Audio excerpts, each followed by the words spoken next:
Mesdames et messieurs, nous allons commencer la deuxième table ronde sur le thème de la cybersécurité, aubaine ou fardeau pour les développeurs. Du coup, petite remise en contexte pour être sûr, nous sommes en 2022, la cybercriminalité mondiale ne cesse de croître. Les attaques sont constantes, notamment récemment avec les hôpitaux de Paris et plus tôt dans l'année au Luxembourg. Le but des entreprises et des organismes est donc de se sécuriser au maximum. Mais pourtant, selon une étude de Secure Code Warrior, 86% des développeurs ne verraient pas la sécurité de leur application comme quelque chose d'important et seraient même réticents à l'implémenter tout simplement. Ce qui représente une contradiction auquel on va pouvoir répondre, est-ce vraiment important ou non? C'est pourquoi j'ai réuni les Avengers, des experts dans leur domaine, pour répondre à la question, et je vais les laisser se présenter. Morgane, je te laisse commencer. Merci.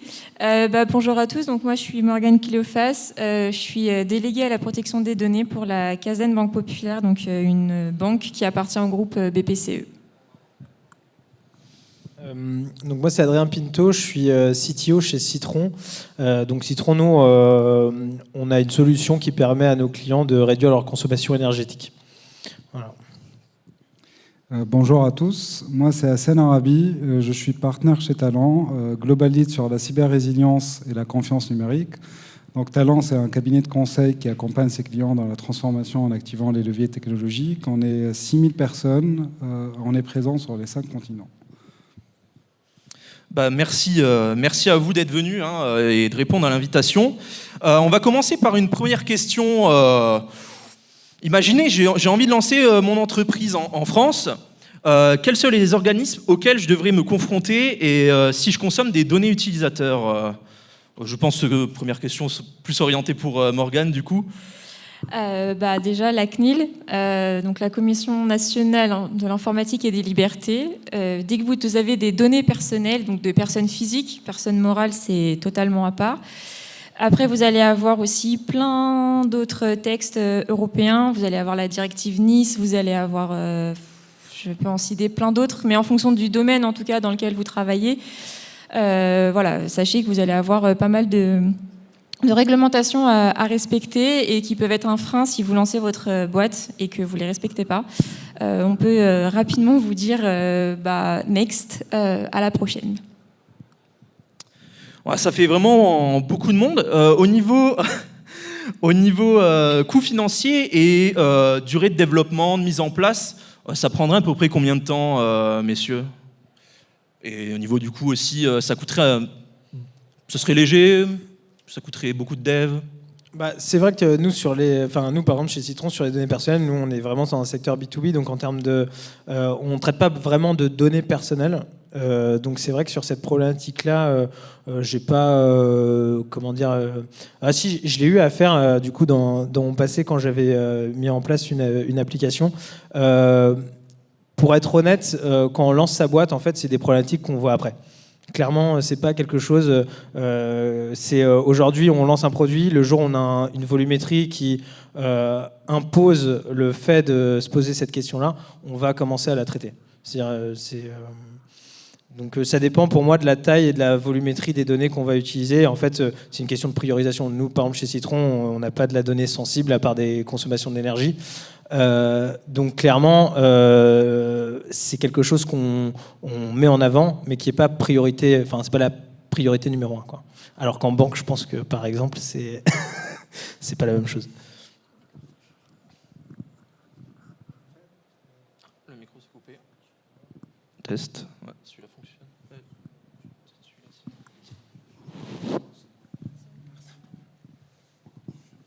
En fait, je pense qu'il y a pas mal de modèles. C'est-à-dire quand on crée une start-up, quand on veut se lancer sur un business, c'est un enjeu de go-to-market. Donc c'est vrai, c'est peut-être pas les premiers sujets auxquels on va penser au début et qu'on va essayer d'adresser.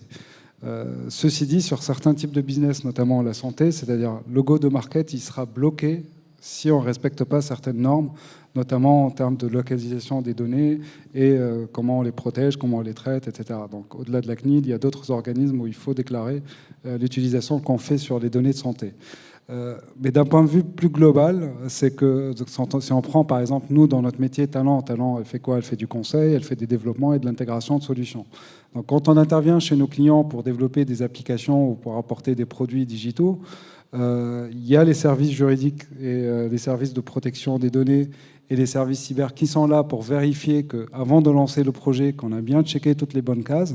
Donc il y a des points de contrôle qu'on met sur les projets, aujourd'hui de façon classique, qui sont là pour vérifier que ce qu'on veut faire ou ce qu'on est en train de faire correspond bien, respecte en tout cas les normes et les standards juridiques et les standards en termes de protection des données, de réglementation, etc.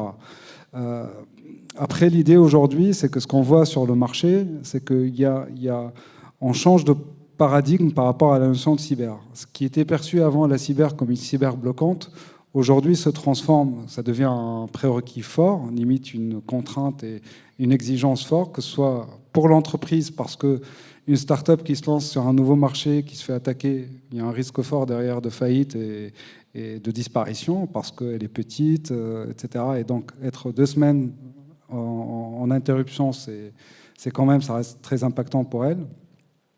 Donc on essaye vraiment de intégrer les phases de développement sécurisé, d'intégration des normes dès le début, et même il y a une prise de conscience par rapport à la population et par rapport aux clients et aux consommateurs de ces produits-là sur les protections et les traitements qu'on fait par rapport à la donnée. Donc il y a une recherche de confiance dans les produits digitaux. Ça ne veut pas dire que le client ne va pas utiliser votre produit, mais il sera très exigeant, très sensible et très challenging par rapport à la sécurité qu'on met dans ce produit-là, par rapport au traitement qu'on fait sur la donnée, par rapport au niveau de confiance que la start-up, que l'entreprise apporte au niveau de ce produit digital.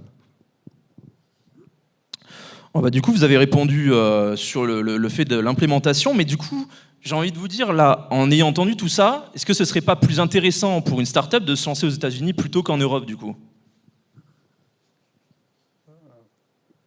Je pense pas que c'est un problème. Je pense que la réflexion, c'est même aux États-Unis, et là je pense avec Morgane qui connaît mieux le sujet d'un point de vue réglementation, il y a une prise de conscience également sur les réglementations, sur les usages des données, sur la protection, sur les normes de cybersécurité. Il y a le NIST, il y a pas mal d'organismes aujourd'hui qui essayent de renforcer les normes de cybersécurité. Et ce n'est pas pour rien qu'aujourd'hui les États-Unis, Israël, etc., ces pays-là font partie des meilleurs sur les produits et sur le marché de la cybersécurité. Parce qu'aujourd'hui, c'est un enjeu de souveraineté qui est fort et qui est important. Peut-être que la réglementation américaine, elle donne un peu plus de liberté en termes de développement business, de création de business, etc., que les normes européennes. Mais il y a une convergence parce que les deux s'observent. Et concernant les normes européennes, je pense que c'est vrai qu'on a tendance en Europe à plus réglementer, à plus cadrer en phase amont, etc. Mais les deux marchés pour moi, sont en train de converger. Et aux États-Unis aussi, il y a de plus en plus de normes de sécurité qui sont en train d'être mises en place. Du coup, c'est vrai qu'il faut savoir que si on lance sa boîte aux États-Unis, mais qu'on vise un marché européen, le RGPD s'applique. Donc finalement, est-ce que c'est une bonne idée ou pas ? Je dirais que si on veut viser ailleurs que le marché européen, ok, allons-y. Mais autant rester en Europe, puisque si on vise un marché, je ne sais pas, uniquement américain, on doit respecter le RGPD, certes, mais potentiellement, on peut dévier un petit peu de certains principes. Après, oui, c'est vrai que, comme le disait Hassen, de plus en plus de pays mettent en place un RGPD local. On a Singapour, on a l'Israël qui est en train de discuter sur ce type de réglementation. Les États-Unis, on a de plus en plus de lois, alors qu'ils sont certes un peu plus libres et liberticides que nous, mais ça commence de plus en plus. On a aussi la Chine, même si c'est étonnant, le Japon, enfin voilà, on a énormément de pays. Donc finalement, rester en Europe, c'est potentiellement aussi une bonne solution. Au moins, on est sûr de respecter la réglementation européenne. Et juste pour compléter, c'est que la question, elle était avec un axe réglementaire, et ce qui est très intéressant. Mais au-delà de ça, au-delà de cet axe-là et de cette analyse-là, c'est que ce qu'il faut aujourd'hui prendre en conscience, que la cyber, c'est un enjeu de survie. Ce n'est plus une option, c'est que qu'elle soit aux États-Unis, en France, en Afrique ou en Asie, l'attaquant, le hacker, il est partout. C'est-à-dire, il n'est pas dépendant par une localisation. C'est pas parce qu'on est aux États-Unis qu'on va être soumis qu'aux attaquants, aux hackers américains. Les hackers sont globalisés. En fait, aujourd'hui, les attaques sont globalisées. Et le sujet de la cyber, au-delà de la réglementation, il doit être pris en considération en interne au niveau de l'organisation, qu'elle soit une PME, une start-up ou une grande entreprise. Parce que quand il y a une attaque, les dégâts peuvent être énormes. Et surtout quand on est en phase de création de business, c'est-à-dire on risque la disparition. Et c'est ça qui est aujourd'hui problématique pour certaines PME. Il y a des grands groupes tels que Yahoo, ils se sont fait attaquer à un certain moment. Leur valorisation, elle a perdu énormément alors qu'ils étaient dans une phase d'acquisition par Verizon. Et on estime d'ici 2025 les impacts, en tout cas les dommages, les damages financiers au niveau de la cyber à 10 trillions de dollars. Donc on voit à combien, c'est énorme, c'est gigantesque. Et c'est 300% d'augmentation en 10 ans. Donc on voit que les impacts vont devenir de plus en plus graves, que les attaques vont devenir de plus en plus importantes. Et donc il faut que les entreprises et que les créateurs, en tout cas de business et les patrons d'entreprise prennent ça en considération parce que c'est un enjeu de survie. Ce n'est plus un enjeu d'un luxe qu'on peut se permettre ou pas, mais c'est la survie de l'entreprise. Elle est conditionnée par ce qu'on va mettre en termes de normes et de respect, de contraintes, en tout cas de protection en termes de cybersécurité. Du coup, on a bien vu que ça se développait partout dans le monde, mais ces lois, une fois qu'elles commencent à être mises en place, est-ce qu'elles sont plutôt volatiles, est-ce qu'elles sont stables, ou on peut les anticiper ou pas du tout? Alors, aujourd'hui, si je prends l'exemple purement du RGPD, vu que c'est un texte européen, il a 4 ans d'existence. Il y a encore peu de recul parce qu'il y a des sanctions, certes, mais une sanction ne fait pas nécessairement évoluer la loi. Après, il y a toujours des textes qui viennent se rattacher au texte. Donc le RGPD va évoluer avec des textes sur... on a le Digital Market Act, on a le Digital Service Act, voilà, qui sont des textes qui n'ont pas vraiment de rapport avec le RGPD, mais qu'on doit suivre. Donc ça évolue constamment dans le sens aussi où le texte va dire quelque chose, mais il est figé dans le temps. Typiquement, ça a été voté en 2018, mais aujourd'hui, on sait que la technologie a évolué, les pratiques ont évolué, et donc c'est aussi nous qui devons, si je puis dire, faire du lobbying aussi auprès de nos organes pour leur faire comprendre que certaines choses, on est obligé de les faire, on veut pas aller à l'encontre de la réglementation, mais c'est juste qu'on ne peut pas la respecter. Donc c'est aussi, les entreprises doivent faire du lobbying, et c'est malheureux, mais la loi n'évolue pas vraiment. C'est plus les pratiques qui évoluent plus rapidement que la loi. En tout cas, je pense que vous pourrez confirmer. Mais voilà, et c'est notre plus grosse problématique à nous, les juristes. Ouais, moi je voulais dire là-dessus, c'est que c'est vrai que sur l'aspect, il y a le côté la cybersécurité, ok, les lois elles sont là, mais en fait, en tant qu'entreprise, nous on le met en place pas par rapport aux lois. C'est-à-dire qu'en fait, il y a forcément des contraintes au fil d'un cycle de vie d'une entreprise où on a des contraintes de sécurité où peut-être parfois on est un peu en dessous et du coup on va s'adapter. Mais en fait, il y a ce minimum viable en fait pour un business où en fait faut avoir une conscience cybersécurité active, que ce soit dans le développement, que ce soit sur le plan infrastructurel, etc. Il faut avoir, pour moi, ce minimum-là où alors, encore une fois, moi, tout à l'heure, je parlais de volumétrie, mais c'est vrai qu'il y a un moment où ça devient un peu plus prioritaire qu'avant. Mais pour moi, aujourd'hui, on a des solutions, des services, donc notamment nous, par exemple, chez Citron, on est full AWS, on a des services qui permettent d'avoir un peu ces couches de sécurité on va dire basiques, facilement mises en place, mais ça suffit pas. C'est-à-dire qu'aujourd'hui, il faut quand même se dire tout ce qui est facilement mis en place pour un attaquant, En fait, c'est quelque chose, il connaît toutes les brèches de cette couche de sécurité-là. Et donc, par rapport à ça, pour revenir par rapport à l'aspect juridique, c'est que nous, forcément, on a des contraintes par rapport à certains clients. Donc, en fait, on fait des PSAT, on répond à certaines normes de sécurité où on est obligé d'avoir ce minimum-là. Mais j'imagine que, juridiquement, nous, on est dans les clous, il n'y a pas de souci. Mais on ne le fait pas par rapport à nos clients. On le fait par rapport à nous dans un premier temps.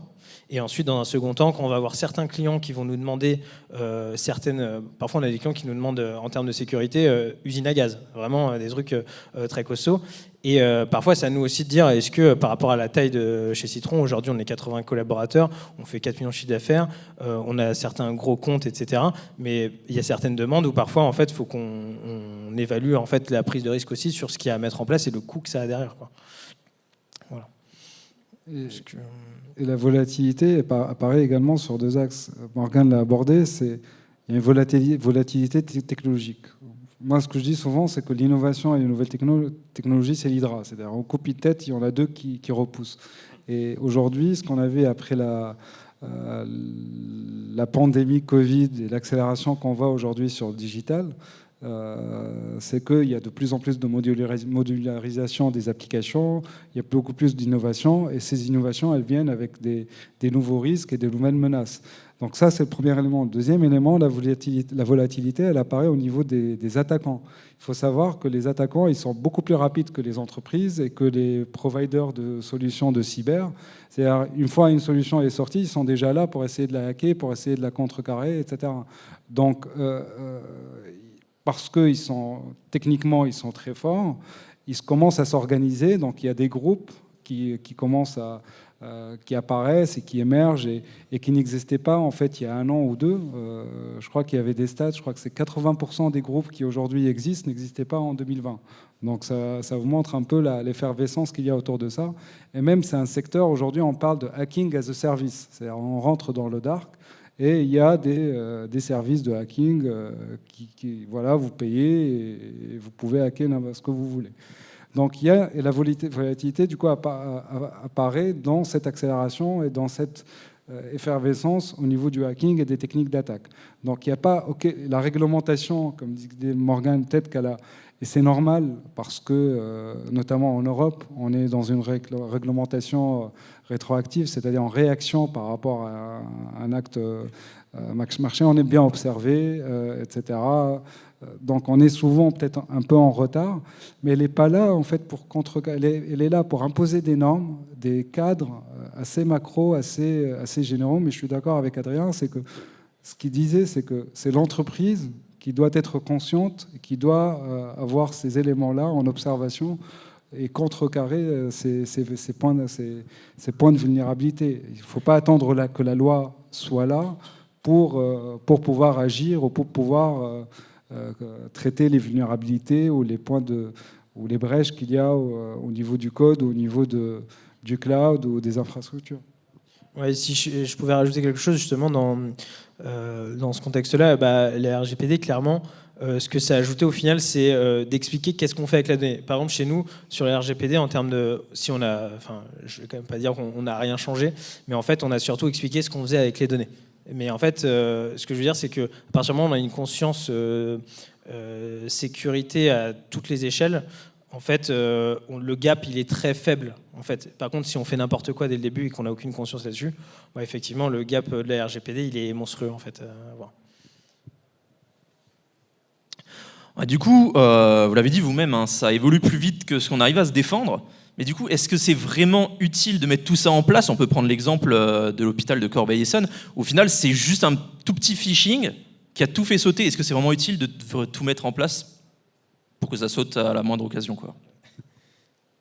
Non, moi, je voulais dire, en fait, la première faille de sécurité, c'est l'humain dans une entreprise, en fait. Donc nous, on fait des formations de sensibilisation sur les mots de passe, on utilise des générateurs de mots de passe, on utilise Dashlane Business, d'ailleurs, nous, chez Citron.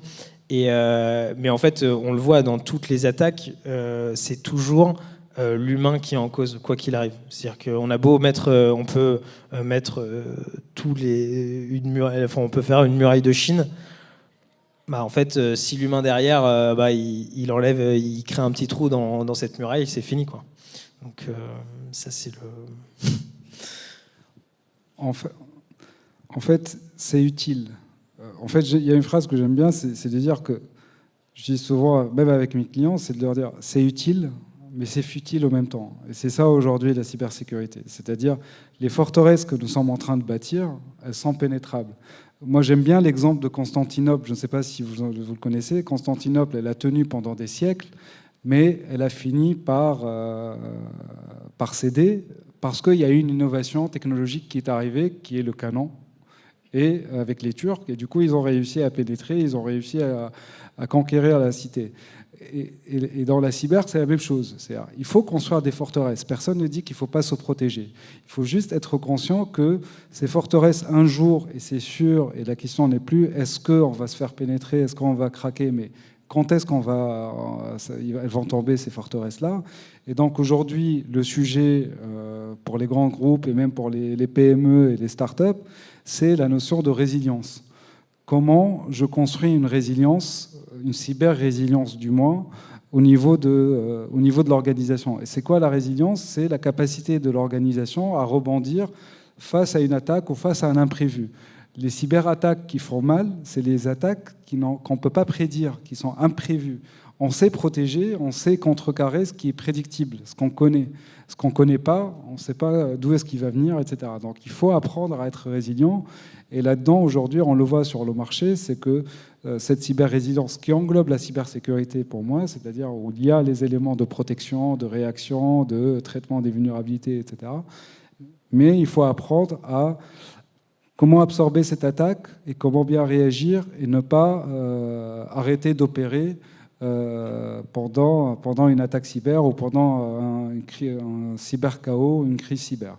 Donc aujourd'hui, l'enjeu principal pour les entreprises, c'est la résilience vis-à-vis des menaces cyber et leur capacité à rebondir, à bien absorber cette crise-là et à continuer à opérer et ne pas cracher pendant 2 semaines ou 3 semaines, comme on l'a vu sur certains cas où des entreprises restent pendant 2 semaines avec une plateforme qui est down, avec un site qui ne marche pas, les services qui ne fonctionnent plus parce qu'il y a eu un phishing ou il y a eu, etc. Et pour arriver à cette résilience, il y a des outils, il y a des approches, mais également c'est l'entraînement. Ce que disait Adrien, c'est entraîner les équipes. Les militaires aujourd'hui, quand il y a une guerre ou quand il y a une crise, ils savent très bien réagir parce que c'est pas parce qu'ils ont des méthodes spécifiques, peut-être que si, mais parce qu'ils sont entraînés. On les entraîne au quotidien à bien réagir, à bien avoir des automatismes. Et c'est ce qu'il faut faire au niveau des entreprises et au niveau des organisations pour justement créer cette sensibilisation-là et être aware, conscient par rapport aux risques aussi. Et j'ajouterais juste que, en tout cas, nous, c'est ce qu'on essaye de faire à la CASDEN, c'est de faire de plus en plus poussé. Parce qu'aujourd'hui, un phishing, on ne peut pas forcément le détecter au premier coup d'œil. Donc il faut vraiment essayer de sensibiliser au maximum toutes les équipes sur la toute petite faille qui peut nous mettre dedans. Voilà, en tout cas, nous, on essaye de le faire. Donc c'est de la répétition. Ça demande beaucoup de travail après parce qu'il faut traiter tout ça et avoir un plan d'action. Mais voilà, en tout cas, il faut savoir que, je pense qu'on y reviendra après, mais le contexte actuel est très favorable aux cyberattaques. Donc voilà, essayer de sensibiliser le plus possible et vraiment chercher les failles parce que c'est pas simple. On parlait justement en parlant du contexte actuel. Hassan, tu as dit que ça va augmenter de 300% ces dernières années. Est-ce que, notamment la guerre en Ukraine, ça a eu un impact sur le nombre d'attaques qu'ont pu subir les pays européens et américains ou pas du tout? Oui, on a vu les stats. Les 300%, c'est d'ici 2025, l'augmentation. C'est-à-dire, d'ici 2025, on va atteindre les 2 trillions de damages par rapport à ces attaques cyber. C'est-à-dire, quand il y a donc, si on calcule toutes les pertes en termes financiers, c'est 2 trillions. Oui, en fait, la crise ukrainienne, elle a eu... parce qu'on a vu que la guerre, aujourd'hui, elle a basculé d'un monde terrain, où il y a des troupes qui avancent, etc., vers l'univers cyber où on a vu des des groupes qui sont soit des groupes russes, des groupes ukrainiens, iraniens, etc., où c'est devenu des attaques interpays. Et ça existait depuis quelques années, mais ce n'était pas médiatisé. Aujourd'hui, avec la guerre en Ukraine, elle a médiatisé tout ça. Donc oui, il y a une augmentation éventuellement des attaques, parce qu'il y a eu des groupes qui ont été utilisés autour de ce conflit-là. Et on voit qu'aujourd'hui, si on utilise cette arme-là, l'arme cyber aujourd'hui dans les guerres, c'est parce que l'impact derrière est juste énorme. C'est-à-dire, si un groupe soumis à un État attaque un autre pays, il peut paralyser, il réussit dans son... Il peut imaginer le réseau télécom qui est paralysé. C'est tout un pays qui est en blackout. Donc les pertes financières derrière sont énormes. C'est que les attaques cyber, en fait, c'est des pertes financières derrière. C'est ça qu'il faut comprendre. C'est une perte de confiance. Pour une entreprise, elle se fait attaquer, le client il voit ça, il perd confiance dans l'entreprise et du coup il se déconnecte par rapport à ses applications, par rapport à ses services. Donc elle peut perdre des clients. Perdre des clients, c'est une perte de marché. La perte de données, c'est la même chose. Elle peut perdre des données sensibles, des données qui sont industriellement sensibles, des données de fabrication de produits, des données de business, etc. Donc, que d'autres peuvent utiliser pour concurrencer cette entreprise sur un périmètre. Donc les impacts de cyber, on voit la cyber d'un point de vue technique, mais derrière, c'est financier. Hein. On a vu que du coup l'aspect était financier, mais imaginez là par exemple une entreprise se fait attaquer, ça casse. Quels seraient les autres aspects là pour le gérer sur le moment T et après aussi bien, je parle juridique, que comment on gère ça Alors nous sur le moment T, donc une fois que c'est fait, quelque part, c'est comme disait Sam tout à l'heure, c'est la partie un peu, c'est comme les militaires, c'est-à-dire qu'en fait, on est entraîné à agir en fonction de ce qui se passe, et du coup, c'est de s'adapter en fonction des besoins. Nous, par exemple, chez Citron, nous, on a terraformé toute notre infrastructure. Donc, qu'est-ce que ça veut dire ? Ça veut dire qu'on est capable de reproduire tout un environnement en l'espace, on va dire d'une heure max. Donc après, nous, c'est plus dans le développement, c'est-à-dire qu'en fait, dans toutes les phases de développement et dans tout ce qu'on va mettre en place d'un point de vue infra, on a quand même des méthodos qui, par exemple, éviter tout ce qui est one point of failure. On va avoir des méthodes de développement où en fait on pense security first, peu importe le framework aujourd'hui. Sur le développement, on a 15 000 frameworks. Les attaquants, ils connaissent le framework, ils connaissent les failles qui sont dedans, etc. Donc en fait, l'idée c'est, même si on utilise les best practices d'un framework, l'idée c'est après d'isoler au maximum en fait ces failles-là à travers de la containerisation, des choses comme ça, de ne pas exposer ce qui n'est pas exposé. Donc en fait, pour moi, c'est plus dans la façon de développer et de déployer nos services où, en gros, on se prévient vraiment de grosses failles, on va dire. Après, quand ça arrive, pour moi, c'est une question de... aujourd'hui, chez Citron, ça ne nous est pas encore arrivé. J'ai fait une simulation dernièrement un peu pour voir comment ça se passerait. Et c'est vrai qu'on est capable de redéployer un peu un environnement en 1 heure, mais même 1 heure chez nous. Chez Citron, on récupère pas mal de données issues d'objets connectés, etc. Donc ça serait une attaque en fait où, vu qu'on est sur plusieurs régions, ça serait compliqué quand même à mettre en place. Mais si jamais ça arrivait, effectivement, nous, on a une problématique qui est on est censé, quoi qu'il arrive, récupérer la donnée qui nous est envoyée. Donc là-dessus, une telle attaque, ça serait donc vraiment très dur à mettre en place d'un point de vue attaquant. Je ne dis pas que c'est pas faisable, mais l'infrastructure actuelle aujourd'hui nous permet d'être, on va dire, serein là-dessus. Mais effectivement, on a quand même si on raisonne à chaque fois en éviter les one point of failure, on a toujours quelque chose qui fait que ça peut arriver. Et donc nous, on a réussi à redéployer tout un environnement en l'espace d'1 heure, en gros. Voilà. Donc nos services, en gros, qui étaient down, sont rétablis au bout d'1 heure. Ce qui n'est pas, je pense qu'on peut s'améliorer, mais qui n'était pas déconnant par rapport au nombre de microservices qu'on fait tourner, etc. Voilà. En fait, un attaquant est chez vous le délai moyen avant le déclenchement d'une attaque. En 2020. il était de 120 jours. Pendant 120 jours, il est invisible, il est chez vous au niveau de votre système, de vos infrastructures, et il est en train d'installer ces petites bombes, etc. Donc, et vous ne le voyez pas. Voilà. C'est énorme. Après, en 2021, c'est passé à 62 jours. 62 jours parce qu'il y a une augmentation des ransomware qui sont détectables très rapidement. Donc, on le voit très rapidement. Alors qu'avant, les 120 jours, c'est qu'on se rend compte qu'il y a quelqu'un avec nous dans la pièce. Voilà. Donc, c'est énorme. Donc, pendant 120 jours, qu'est-ce qu'il va faire? Il va poser ces petites bombes dans les systèmes de sauvegarde, dans les systèmes de backup, et après, il va remonter au niveau de la prod. Pourquoi il va faire ça? Parce qu'il a envie de faire le plus de mal à l'entreprise. Parce que, comme l'a dit Adrien, c'est d'ailleurs la sauvegarde et les backups sont là pour justement pour remonter les systèmes, les relancer, etc. Donc, il commence par les isoler et après, il passe au niveau de la prod. Donc, on n'est jamais super protégé. On peut faire beaucoup de choses, il faut faire des choses, mais il faut toujours réfléchir à qu'est-ce qui se passe si un jour cela se produit. La question, quand je me fais attaquer, qu'est-ce que je fais? Déjà, je dois comprendre l'attaque. C'est-à-dire, par où je me fais attaquer, qui m'a frappé. Déjà, pour comprendre un peu mon contexte. Et c'est aujourd'hui la question, en tout cas ce qu'on voit au niveau de nos clients, etc., qui se pose, c'est comment je continue à opérer.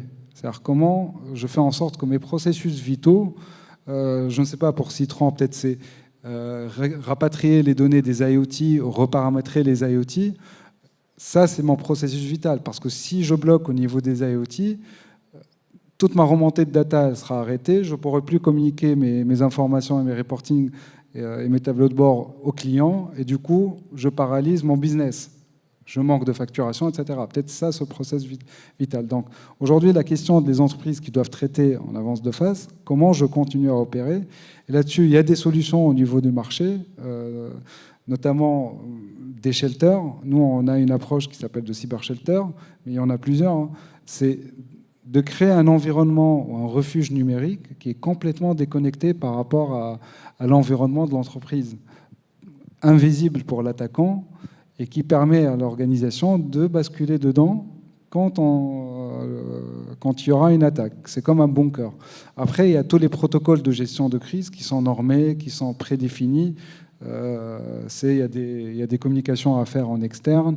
Il y a des isolements. En fait, il faut isoler les zones, identifier le point d'attaque, isoler l'infrastructure, essayer de commencer à remonter des systèmes avec les données de restauration, avec les données, etc., dont on dispose. Et voilà, essayer de redémarrer la partie opérationnelle. Mais il y a tout un protocole de gestion de crise et même qui est réglementé, des communications à faire. Je pense que Morgane pourra vous en dire plus. En tout cas, sur le domaine bancaire, c'est vrai qu'il y a pas mal de choses à faire une fois que si on a une cyberattaque. Après, comme toute entreprise, s'il y a des données personnelles qui fuitent, dans tous les cas, il y a une déclaration à faire auprès de la CNIL. Donc, on avertit la CNIL qu'on a été vulnérable. Autant dire que voilà, on n'a pas trop envie de le faire, même en tant que DPO. Et après, oui, en fonction du domaine dans lequel on évolue, dans le domaine bancaire, on va avoir peut-être la CPR typiquement ou la Banque de France. Enfin, voilà, pas mal d'organismes à informer. Nous, typiquement, on aurait notre organe de contrôle, le BPCE, à informer déjà dans un premier temps. Après, voilà, si c'est des données de santé, typiquement, on a aussi encore d'autres organismes. Donc voilà, juridiquement, il y a aussi pas mal de choses à faire. Et puis, il faut savoir que dans tous les cas, une cyberattaque, quand c'est publié, quand c'est vraiment sur les réseaux que ça se sait, faut s'attendre derrière à avoir des contrôles ou au moins des questions de la part des organismes concernés. On peut avoir l'ANSSI ou on peut avoir la CNIL. Donc voilà, c'est jamais bon d'avoir... une fois que la crise est gérée, elle n'est pas vraiment gérée, il y a une crise qui arrive potentiellement derrière. Du coup, on comprend bien que les entreprises ont tout intérêt à se sécuriser au maximum. Est-ce que ça a un impact au niveau du recrutement de développeurs spécialisés dans ce milieu ou pas du tout? Et ou même des possibilités de croissance à de nouveaux postes de développeurs dans la même entreprise? Alors moi, je pourrais dire sur le recrutement, si ça va avoir un impact sur la partie DevOps, on va dire. Mais alors, je trouve ça un peu une aberration parce qu'on parle de DevSecOps aujourd'hui. Et en fait, moi, je pars du principe qu'un bon DevOps, en fait, il pense sécurité de base. C'est-à-dire qu'on met quelque chose en place, en fait, c'est pas une passoire, hein, tout simplement. Et du coup, on a aujourd'hui, il y a ce terme-là qui est un peu galvanisé de DevSecOps. Mais pour moi, un bon DevOps, c'est juste quelqu'un qui pense d'abord sécu et qui va mettre en place ces choses. Donc, sur le recrutement, sur le développement, nous, en fait, on a une rigueur, une méthode qu'on inculque. Donc, peu importe, en termes de recrutement, par exemple, je vais recruter des devs full stack ou des devs back-end, etc. Et après, on va leur inculquer, en fait, notre méthode de sécurité et notre...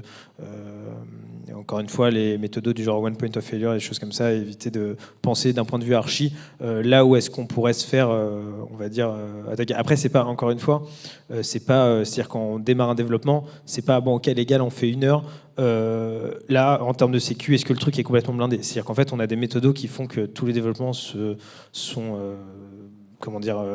ont une norme, on va dire la normalité de notre développement est déjà sécurisée. Et après, en fait, on réfléchit quand même à chaque fois une fois qu'on a un peu tout architecturé, on va se poser tous autour d'une table, on va dire ok, là maintenant si on veut faire péter le truc, comment est-ce qu'on fait? Et du coup on voit à ce moment-là si pour faire péter le truc, il faut quand même faire ça, plus ça, plus ça. Bon, ça nous va. En fait, en fonction après encore une fois de ce qui est traité et de l'enjeu en fonction du microservice ou de la fonctionnalité qu'on met en place, quoi. Voilà. Je suis assez aligné avec Adrien, c'est-à-dire normalement un bon dev il doit penser sécurité. Et c'est bien que chez vous il y en a comme ça, parce que chez d'autres c'est pas souvent le cas. Aujourd'hui, toujours la question c'est comment faire en sorte. Et je pense que tu as répondu à la question, c'est-à-dire avec au final c'est des méthodes et des process.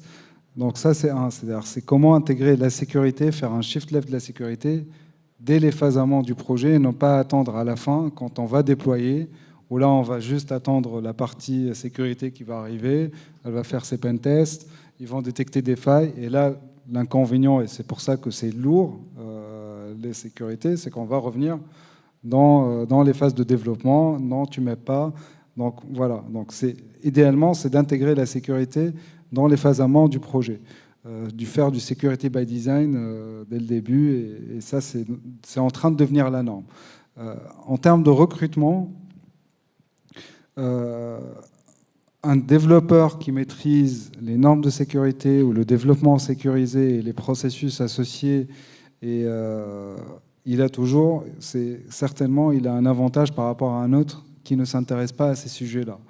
Parce que même sur les dernières années, où on a vu que on pouvait recruter, on cherche juste un bon dev qui maîtrise tel framework, et qui a travaillé sur tel type de projet avec tel méthodo. Aujourd'hui, de plus en plus, on ne va plus se permettre d'avoir des développeurs qui vont développer, comme a dit Adrien, des bons produits, mais c'est des produits passoires, c'est-à-dire qu'ils vont laisser tout passer et les attaquants ils vont réussir à se faufiler parce qu'il y a beaucoup d'opportunités pour eux. Donc oui, c'est un vrai atout qui est très valorisé aujourd'hui sur le marché d'un point de vue financier, c'est-à-dire le marché de la cyber, il est en forte pénurie. Il y a à peu près 3 millions de compétences cyber qui manquent dans le monde.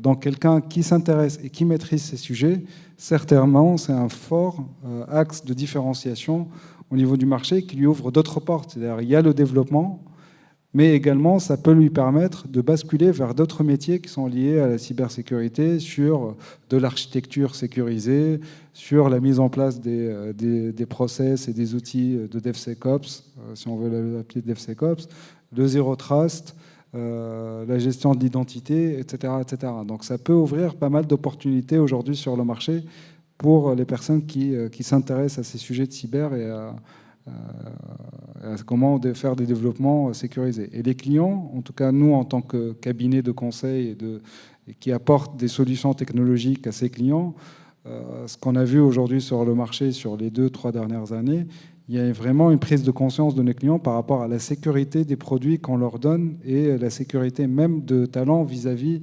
du client. Parce que on commence à avoir des questions. Comment garantissez que talent ne sera pas un point de rebond dans une attaque par rapport à mon écosystème ou par rapport à mon entreprise?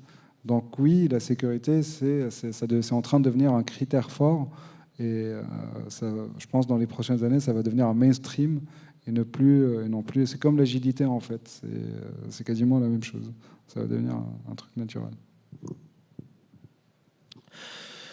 Du coup, on a bien vu que pour se protéger, c'est important pour son entreprise, mais est-ce que ça a un impact aussi sur les utilisateurs je sais pas, on veut sortir un réseau social, est-ce que ça, selon vous, selon votre expérience, ça a un impact sur les possibles utilisateurs lambda? Je ne parle pas d'entreprises entre elles, je parle plus des utilisateurs lambda. En tout cas, oui. Je pense qu'aujourd'hui, on a de plus en plus de personnes qui sont sensibilisées sur leurs données, la protection. Moi, la première, tous les jours, quand j'ouvre mes boîtes mail, je vais avoir des questions de nos clients qui vont nous dire je comprends pas, j'ai reçu un mail de vous, mais je vous connais pas, alors qu'il nous connaît. Hein, et après, quand on commence à entamer une discussion avec la personne, derrière, on nous dit mais comment est-ce que c'est sécurisé? Typiquement, quand tu fais une application mobile, aujourd'hui, tu dois penser à... Bon, quand tu es dans le domaine bancaire, il y a forcément beaucoup de sécurité, mais on doit aussi penser à comment donner envie, en tout cas, à notre client de l'utiliser, de lui montrer que c'est bien sécurisé. C'est quand même ces données, c'est des données sensibles, on ne va pas se mentir. Je pense qu'aujourd'hui, on doit vraiment se poser la question de l'utilisateur. Est-ce qu'on est assez transparent sans trop en dire non plus? Et c'est là le juste milieu où parfois c'est un petit peu compliqué à gérer. Mais ouais, je pense que c'est... pour nous, l'utilisateur, en tout cas, il est central dans tous nos développements. Rien à ajouter. Ok, nickel. Du coup, petite dernière question. On a parlé plus tôt qu'il y avait, j'ai plus le chiffre, de postes manquants en cyber. Pourtant, moi, depuis toujours, quand je m'intéresse à la cyber, on me dit que c'est un milieu où c'est très difficile de se faire recruter aussi. Donc c'est une contradiction de ce que j'entends. Ça ne veut pas dire que c'est pas le chiffre que j'ai donné, ça ne veut pas dire que c'est facile de se faire recruter. Même si c'est facile, le chiffre 3 millions, ce qu'il donne, c'est l'intérêt croissant des entreprises par rapport à la cybersécurité et la prise de conscience croissante qu'il y a eu sur ces enjeux de cybersécurité. Il y a le chiffre des 3 millions en fait, des postes vacants, donc ça crée des opportunités, ça crée des appels d'air, mais également sur cette prise de conscience, c'est aujourd'hui le risque cyber, c'est le risque numéro 1 pour les CEO. Je crois que c'était une récente étude de KPMG qui a démontré ce chiffre-là. Donc, sur les 3 millions des postes vacants, ça veut dire quoi? Ça veut dire qu'il y a des opportunités, c'est-à-dire il y a un besoin marché qui est clair, qu'il faut couvrir. Et ces 3 millions-là, comment on va les créer? C'est-à-dire, la notion de difficile, c'est un métier difficile, c'est un métier d'expertise, parce qu'on cherche beaucoup d'expertise. Et aujourd'hui, dans un contexte où la compétence elle est en pénurie, donc on va essayer de la recréer. Donc il y a pas mal d'approches, c'est-à-dire du upskilling, du reskilling, c'est-à-dire des personnes qui maîtrisent, qui sont techniquement forts, techniquement bons, on peut les transformer avec la formation, soit en mode upskilling, c'est-à-dire faire une formation, ou la formation continue, vers ces métiers-là. Donc, difficile, je pense qu'en termes de... C'est par rapport à l'envie de chacun, de ce qu'il a envie de faire.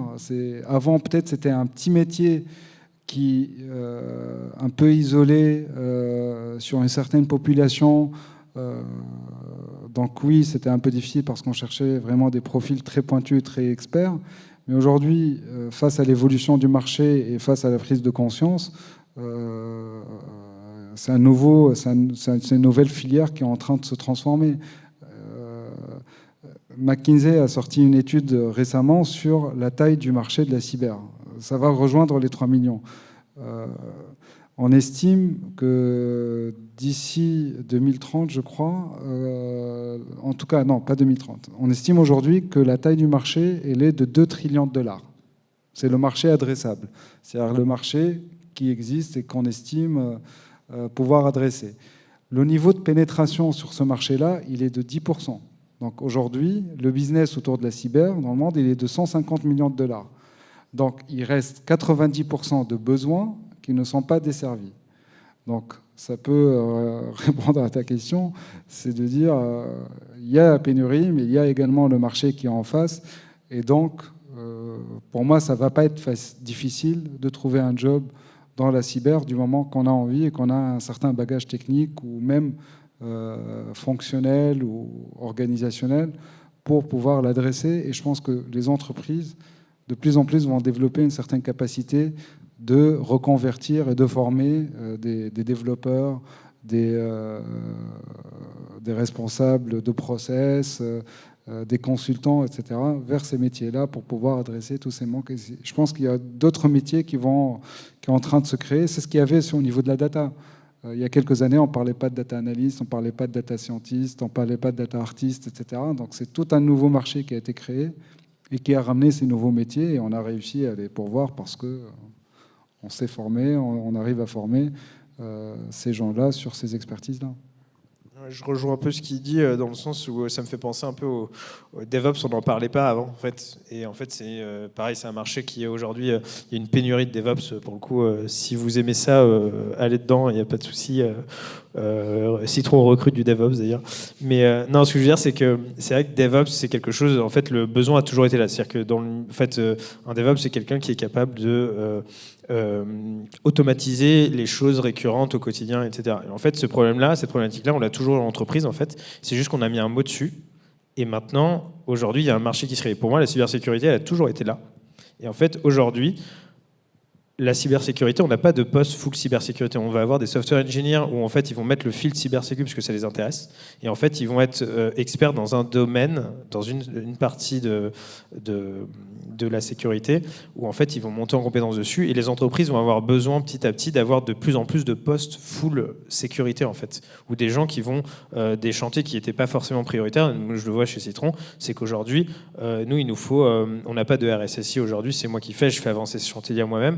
Mais quelque part, moi, j'ai besoin d'avoir quelqu'un qui est concentré sur les projets de sécurisation sur certaines parties de l'entreprise, en fait. Et ça, petit à petit, les boîtes, aujourd'hui, on le voit, c'est en train d'évoluer, comme disait SM, c'est que ce marché-là, il est en train de se former et il va y avoir un réel besoin. Donc, clairement, ceux qui ont une appétence pour la cybersécurité, etc., vous allez avoir de quoi manger, on va dire, pour parler un peu... Et même, par exemple, sur un segment de la cyber, qui est, par exemple, tout ce qui est red teaming, pen testing, etc. Moi, j'aime bien dire aux équipes, c'est, en fait, un bon attaquant, un bon hacker, c'est un très, très bon développeur. C'est-à-dire, c'est quelqu'un qui est capable de comprendre le code et de détecter les failles et de le casser. Et donc, à la base, c'est un très bon développeur. C'est-à-dire, sinon, il n'aurait pas pu faire ça. Donc, c'est la même logique. Il y a des feats qu'il faut compléter, donc il faut raisonner en mode hacker quand je développe, comment faire en sorte que la personne en face ne va pas casser mon code, et également peut-être que je peux aller dans l'autre côté de la pièce pour dire voilà, moi maintenant je suis red teamer, je suis SOC analyste, je gère des incidents, etc. Et je m'appuie sur ce bagage technique-là que je dois continuer à alimenter pour avoir une logique, un angle d'attaque plutôt orienté cyber, où je dois casser le code, je dois pénétrer cette organisation, je dois comprendre cet incident, pourquoi il a réussi à m'attaquer, d'où vient l'erreur, d'où vient le problème. Et donc la capacité d'analyse qu'il y a, c'est une capacité, c'est des bons développeurs, c'est des bons architectes, c'est des bons analystes techniques. Voilà. Donc, il y a pas mal d'opportunités. Bah, du coup, vous me tendez une perche parfaite pour finir cette conférence. De ce qu'on a pu en conclure, c'est que du coup, une cyberattaque qui passe, bah, c'est un très gros imprévu pour une entreprise. Donc, il y a une conscience globale mondiale, aussi bien au niveau des États que des entreprises qui se développent. C'est un coût financier pour les entreprises, mais pour ce qui est des développeurs ainsi que des personnes spécialisées, il y a un sacré marché ouvert qui n'attend que vous. Voilà. On va pouvoir passer donc à la phase de questions. Est-ce que quelqu'un aurait une question? Oui, j'arrive tout de suite.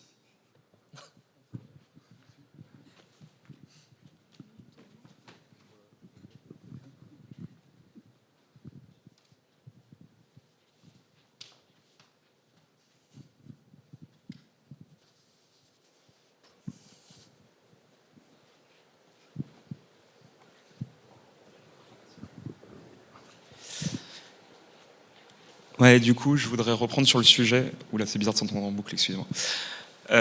Du coup, je voulais reprendre le sujet de pourquoi aujourd'hui on n'arrive pas à trouver assez de gens dans la cybersécurité. Et en fait, moi, j'ai vraiment l'impression qu'au sein des entreprises, il n'y a pas assez de moyens qui sont développés pour. C'est-à-dire qu'aujourd'hui, une entreprise, faire du développement, vous avez cité le DevOps, c'est un gain direct sur la productivité et sur tout simplement le coût de nos projets et ce que ça nous rapporte. Aujourd'hui, la cybersécurité, ça rapporte techniquement rien avant qu'on perde tout, justement parce qu'on se fait pirater.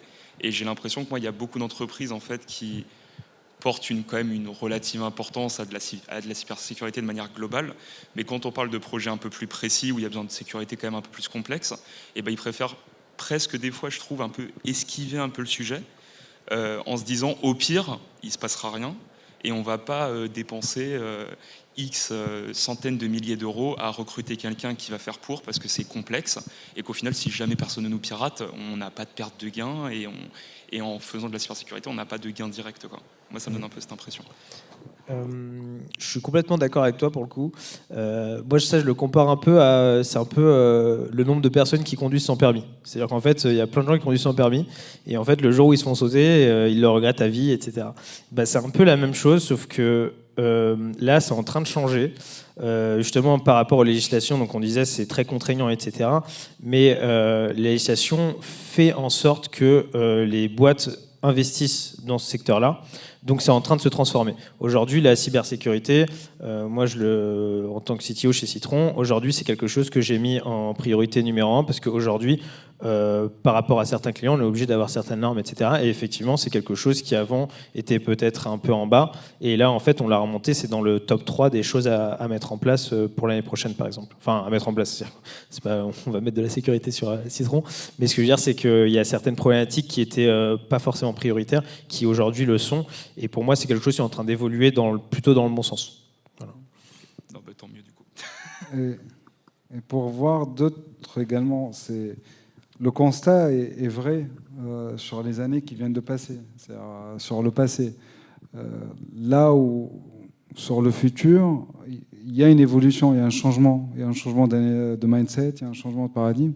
Par contre, ça prend du temps, c'est-à-dire on sort tout juste d'une pandémie, d'une crise Covid, on est en train on a la gueule du bois, on est en train de se réveiller et de comprendre un peu ce qui se passe.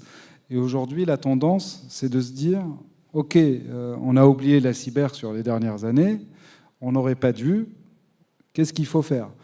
Et aujourd'hui, quasiment les grands groupes et les entreprises, etc., et même les PME et les startups, sont en train d'augmenter leur budget dans la cyber. Donc ça ne va pas se faire en claquant les doigts du jour au lendemain, ça va prendre quelques mois, quelques années, avant que ça se relance, etc. C'est-à-dire on ne peut pas tripler ou quadrupler les budgets du jour au lendemain parce qu'il y a la crise, etc. Donc on essaie un peu de se jauger, mais ça va venir, c'est inévitable. Est-ce qu'il y a une autre question ou pas du tout ? Devant. Ah, moi j'arrive.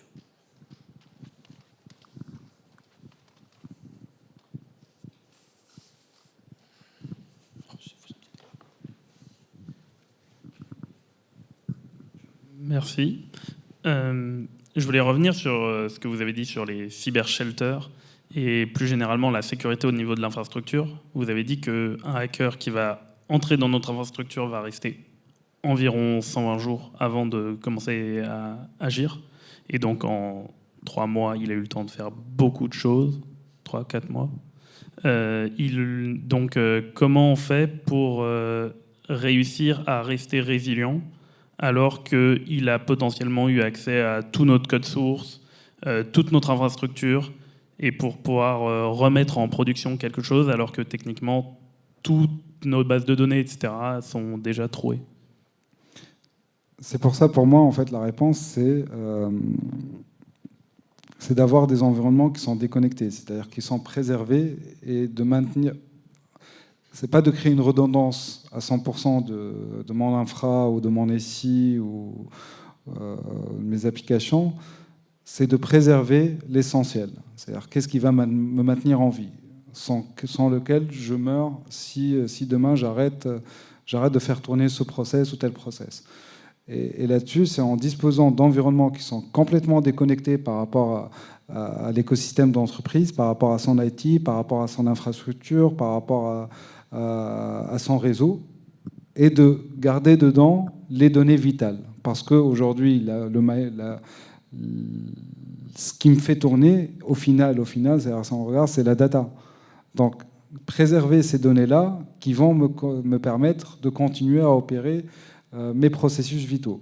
Après, sur le périmètre prod et backup de l'entreprise, donc ça, on va essayer de le remonter avec les données de sauvegarde, avec les opérateurs de cloud qu'on a qui ont des mécanismes de sauvegarde. Mais les shelters et les bunkers dont j'ai parlé, c'est ce qui va nous permettre de survivre sur les 20, 30 premiers jours de la crise, là où ma courbe opérationnelle elle est vraiment très down. Mais donc je prends les données clients de ma prod et je les duplique vers mon shelter. C'est ça. Et à ce moment-là, les données vitales. Si le hacker il est déjà dans l'infrastructure, il va voir mon shelter. C'est pour ça que j'ai dit c'est des environnements déconnectés qui ne sont pas visibles. C'est-à-dire les environnements de backup aujourd'hui qu'on a au niveau des entreprises, c'est des flux ouverts. C'est-à-dire c'est limite tous les 4 heures, il y a une sauvegarde qui est faite, etc. Donc c'est automatisé et c'est des flux qui sont ouverts. Là, sur les solutions qu'il y a aujourd'hui, les solutions de shelter ou d'abri, ou on peut les appeler comme on veut, en tout cas, c'est des interactions que l'utilisateur ouvre pour mettre dedans des données et ferme l'environnement, qui est complètement déconnecté.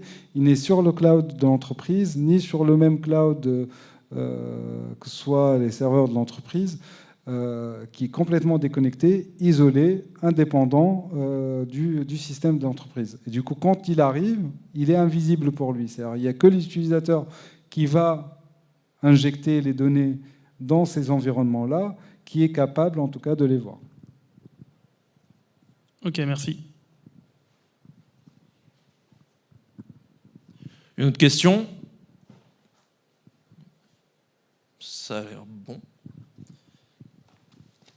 En fait, j'aime bien le traduire comme si, chez soi, on a des objets de valeur, ou des photos qu'on a envie de garder, qu'on a envie de préserver, et du coup, pour éviter qu'il y ait un voleur, que si un voleur arrive chez nous, et c'est très, très probable, je vais protéger une partie de ce que j'ai de valeur chez mon ami, chez un copain, chez ma mère, chez mes grands-parents, etc. Parce qu'en étant chez moi, il va voir mon coffre, il peut le casser, mais il ne va pas aller chez ma mère pour aller récupérer d'autres valeurs, d'autres objets de valeur. Donc c'est grosso modo la même logique.